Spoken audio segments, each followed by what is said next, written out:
Olá, bem-vindo à série Mulheres, um projeto editorial da editora Líder que virou programa de TV.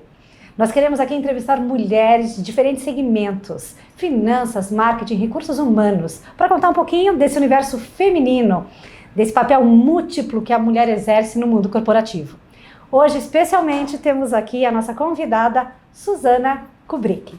Suzana, seja muito bem-vinda. É um prazer ter você aqui com a gente. Obrigada pelo convite, o prazer é meu. E quero, começar te ouvindo, contando a tua história. Me fala um pouquinho como é que foi a tua carreira, como é que foram suas escolhas para chegar até onde você está hoje. Claro.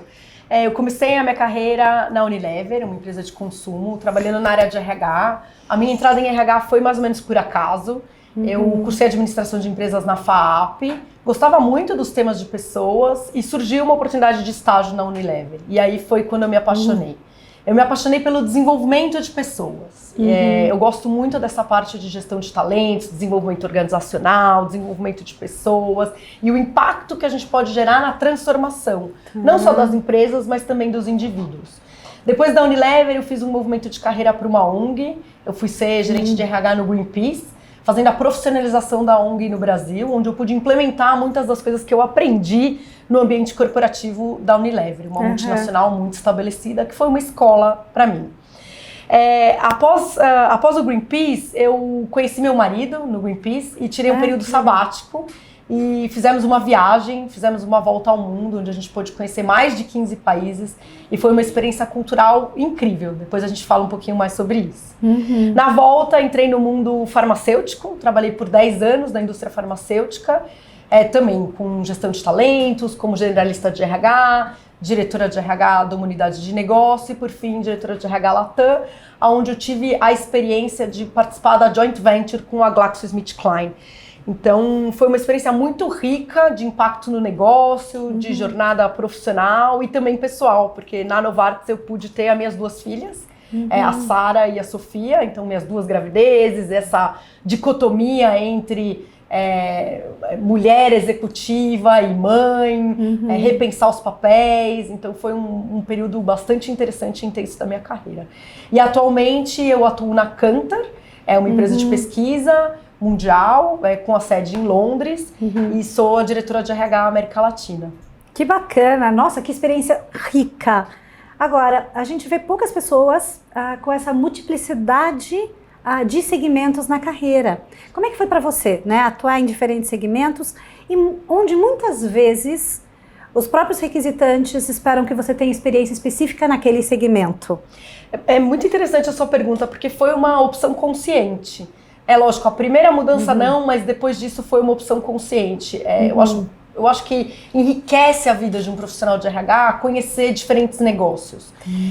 E para que a gente seja um profissional estratégico e possa fazer um impacto no negócio e nas pessoas, conhecer do business é fundamental. Então, logicamente, tem essa questão do requisitante querer que você conheça do mercado, mas durante os processos seletivos, estudar do mercado, saber falar, fazer as perguntas certas, porque você não tem que ter a resposta, você tem que saber fazer as perguntas certas. Eu acho que foi o que me ajudou a conseguir fazer essas transições de carreira que ocorreram ao longo dos últimos 20 anos. Que bacana. Então você acredita que a questão da diversidade não está só na pessoa, mas também está na questão dos segmentos e das experiências de carreira? Eu acredito que a diversidade não é só de gênero, de raça, não são só as questões visíveis, né? As questões invisíveis também são muito importantes, porque quando a gente muda de ambiente, além de mudar a cultura, muda o negócio que você está falando, muda a linguagem. Eu acho que isso traz uma riqueza e um aprendizado que é indescritível. Que legal. Agora, você disse que você fez um sabático no meio da carreira. Isso. Então é bem bacana ver a tua história, porque tem empresa, tem sabático, tem família. Conta um pouquinho do teu sabático, e você acha que o sabático te ajudou nesse teu papel como diretora de recursos humanos? Com certeza, ajudou muito. É interessante que eu fiz um sabático em 2006, quando ainda não era moda, né? As pessoas ainda não tinham esse costume de tirar o período sabático. E foi uma decisão muito interessante, porque eu conheci o meu marido no ambiente de trabalho, Eu vinha de uma grande multinacional, conheci ele no Greenpeace, depois de um ano que eu estava trabalhando lá, começamos a namorar. Eu era diretora de RH, gerente de RH naquela época, e ele trabalhava no financeiro, diretor de finanças, e eu via um potencial conflito de interesse. E eu falava sobre isso na ONG e todo mundo dizia, imagina, não tem problema. Existiam outros casais dentro da ONG e não era visto como um problema, mas me incomodava, né? E eu acho que é saudável e é interessante a gente ter o ambiente profissional e o ambiente familiar. Meus pais sempre trabalharam juntos e eu via que eles traziam muito o assunto do trabalho para casa. Então não era algo que eu gostaria de ter na minha vida pessoal e profissional, essa mistura entre os dois ambientes. Então a gente tomou a decisão, né? Eu queria que ele saísse, ele queria que eu saísse, eu que estava mais incomodada, ele falava que eu tinha menos tempo, muda você de emprego. E a gente passou meses negociando, até que a gente decidiu sair juntos. E a gente tirou um período sabático de 7 meses, a gente ficou viajando principalmente pela Ásia, de mochila, ficando em albergue. Foi o momento certo de fazer isso, né? Sem filhos, sem dívida de apartamento, tendo a oportunidade de experimentar o novo. E eu acho que me deu muita coragem, instigou ainda mais a minha curiosidade, abriu a minha cabeça ainda mais para a diversidade, enxergar as coisas por uma outra ótica, e eu carrego essa experiência para a minha carreira. Falando em curiosidade, eu fiquei curiosa. Como é que é mudar a chavinha, né, de uma ONG para uma farmacêutica, para uma empresa de pesquisa? Eu imagino que falar de margem, falar de gestão de pessoas, falar de segmento de negócios, é tudo muito diferente, né? Mas acho que é isso que me encanta, né? Porque eu acho que a mesmice, a rotina, ela entedia. Obviamente, eu não fiz períodos curtos, foram períodos longos em cada uma das indústrias, eu consegui fechar ciclos, mas eu acho que o encantador é esse, né? O diferente me encanta. E você conseguia passar essa diferença para os teus interlocutores? Eles se assustavam ou era fácil aceitar esse teu mindset diferente? Eles quando assustavam, você assustavam, né? Eu acho acho que tem uma questão de isso, assustar, né? de trazer diferentes perspectivas, né? Eu sendo a diferente, né? E fazendo as perguntas e questionando coisas que nunca tinham sido questionadas. Então eu acho que gera incômodo, as pessoas se assustam, mas acho que com o tempo se acostumam e começam a gostar desse meu lado mais provocadora, transformador, curiosa, inquieta, que traz com toda essa bagagem e com todas essas diferentes experiências que eu pude viver. E dentro dessas diferenças todas, você trouxe um pouco da questão da família, né? Eu imagino que, sendo uma pessoa tão ativa como você está trazendo para nós, como é que é conciliar, né, a tua agenda, o teu tempo com filhas, com o marido, com o trabalho, com o estudo? Como é que você faz isso?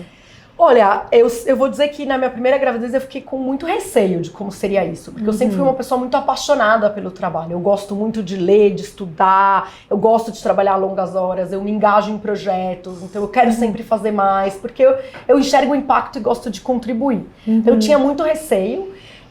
Tive a oportunidade de, na Novartis, ter uma mentora que também tinha 2 filhas e que já tinha passado por esse desafio, e foi muito importante essa mentoria durante a minha gravidez. E depois que a Sara nasceu, minha primeira filha, eu consegui ressignificar o trabalho. Então, para mim, a família passou a ser prioridade, né? Obviamente, o trabalho continua sendo muito importante, mas a família sendo prioridade, porque minhas filhas vão crescer, em algum momento vão sair do ninho e eu vou poder repriorizar o trabalho novamente. Então, eu faço questão de dedicar tempo para elas. Então, eu viajo uma semana por mês e elas já estão acostumadas com isso desde pequeno. Eu tenho uma rede de suporte a trabalho. Eu tenho uma rede de suporte, então minha mãe, meu marido, uma pessoa que trabalha na minha casa, minha irmã. Eu tenho, sim, uma rede de suporte. Isso é uma vantagem, né? Eu acho que é muito importante a gente construir essa rede de suporte. Mas quando eu tô em São Paulo e não tô viajando a trabalho, eu faço questão de sair entre 6h30 e 7 horas no máximo, ir para casa, jantar com elas, dar banho, colocar para dormir. E aí, quando é 9h30, 10 horas, se ficou alguma coisa pendente, é necessário, eu reconecto. Os meus principais clientes, interlocutores dentro da empresa já sabem disso, então eles sabem que tem um horário de apagão aí entre 7 e 9h30. Às vezes eles me escrevem por WhatsApp, pode falar, posso escrever por aqui. Depois que você colocar elas para dormir, pode me ligar. E pra mim, tranquilo, né? E meu marido super me apoia, entende, eu não tenho nenhum tipo de cobrança, né? Porque eu acho que a gente já tem a cobrança profissional, a cobrança de ser uma boa mãe. Então, meu marido é muito parceiro, porque ele entende plenamente e me apoia nessas decisões. Mas não é fácil, eu acho Não que é fácil. parece fácil falando, mas é uma disciplina, se auto-questionar, dá para deixar isso para amanhã? Realmente é fundamental fazer hoje? É uma rotina diária. Você sabe que o que você trouxe, né, realmente não é fácil, a gente falando parece mais tranquilo, mas eu imagino que cuidar de tudo isso que você tem mais uma coisa que você precisa fazer, que você provavelmente deve fazer, é pensar já no futuro, né? Você já está pensando como é que vai ser tua carreira mais para frente, quais são teus sonhos aí, quais são teus passos, as tuas preparações aí para não só, né, ser uma diferencial em recursos humanos para hoje, mas também para o futuro. Com certeza, a gente tem que sempre estar se preparando para ser, né, para poder se doar mais e ser melhor e ter mais impacto na sociedade. Eu acho que para mim o X da questão é como eu posso gerar valor e contribuir com os meus aprendizados para os outros, né? Uma das coisas que eu venho tentando entender mais e tô lendo livro, tô fazendo parte de associações e institutos, vou começar um curso sobre conselhos de empresa. Que bacana. Então eu acho que isso a minha multiplicidade de setores, eu acho que é um diferencial. Vem-se cada vez mais falando de mulheres em posições de boards e diretorias, né, em conselhos.